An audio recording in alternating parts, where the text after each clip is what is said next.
it about. But engineers are practical people, and they need to have things that are workable and that can deliver results in the here and now. So they tend to focus on things that are real. And well, you have an electronic circuit, and say you've got two paths for information to go down, and you want them to ignore each other. So you want one path to do one thing, and you want the other path to do another thing, and you don't want them to interact. And as we move closer and closer, and as our process node, say, approaches 2 nanometers, what's going to happen? It may even be down to 1 nanometer and enter the sub-nanometer range.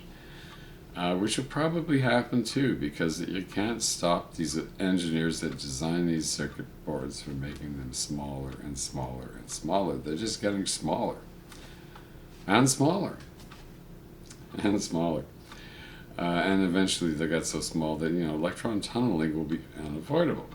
What's electron tunneling? Well, I think I've mentioned it, but I can't be certain. I don't remember my own lecture series all that well. It's not like I go watch the things over and over again, except to say, oh man, I wish I could do that one again. I used to go to great lengths to make these entertaining, whereas now I'm really focusing on basic communication. And I want you to understand that in the world of physical sciences, when you're approaching it, let's say you want to be a student of physics, or you're studying chemistry. Well, if you're studying chemistry, you're studying physics. Because chemistry is physics. By and large, it's just another way of looking at the universe. So in chemistry, we tend to make compounds, and we want to do things and create energy and energetic explosions. That's all done under chemistry, which is a form of applied physics and nothing more.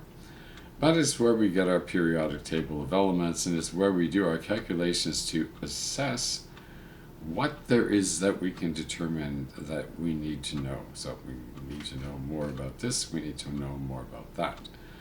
We've crippled ourselves along the way by allowing a disproof of something to go kind of unscrutinized, or sufficiently scrutinized, insufficiently scrutinized, I guess would be the best way of describing what's going on.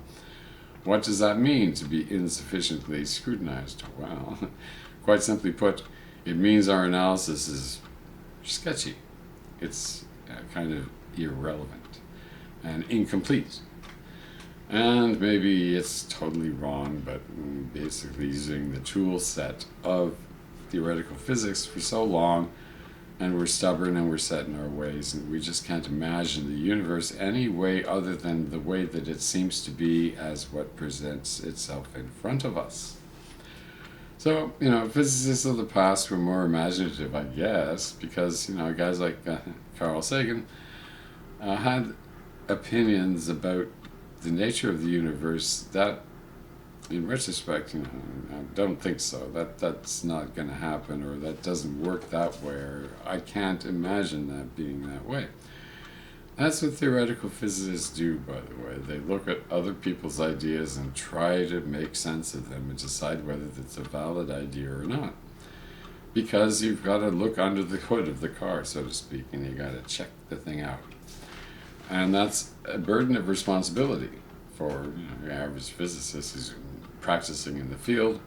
Well, what are they going to do? They're going to spend a lot of energy on determining what's real and what's speculation. Unfortunately, so far, even at this point, what's speculation is majorly, in terms of what we're doing, is pretty much the whole story. Which is to say, the whole story is, well, it's not a very good story. It's got a messy ending, and there's a lot of crap and unfinished business along the way, and that, in a sense, is quantum electrodynamics. It's funny because none of the fudges were ever addressed. And I do have to go and do some research on the nature of the question of the fudges, but what I'm talking about when I say fudges is that the scientists working with this stuff looked at it and said, well, we really don't know about that, but it looks like the following. So out of that come various expressions, and I guess the best and most useful tool that physicists have and cosmologists use with the notion of explaining the creation of the universe and whatnot is a measurement of the total energy in the universe at any given moment in time. Excuse me. So I'm looking away. I'm looking at my Facebook, and I'm going to wrap this thing up. We're approaching 20 minutes, and this thing is, I don't think I can post a video much longer than 15, so I'll have to edit this down. Maybe I'll just speed it up. However, if you're engaged in an examination of the physical sciences, the best thing that you can do is be critical and analytical and train your mind in order to be these things. That's essential. That's kind of, as we would say, de rigueur. You have to do it.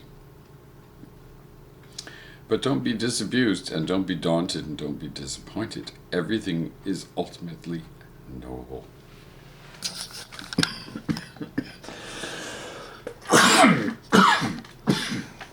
And that's a whooping cough for you.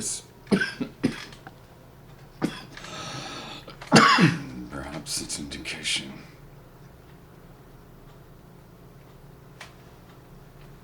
Alla prossima.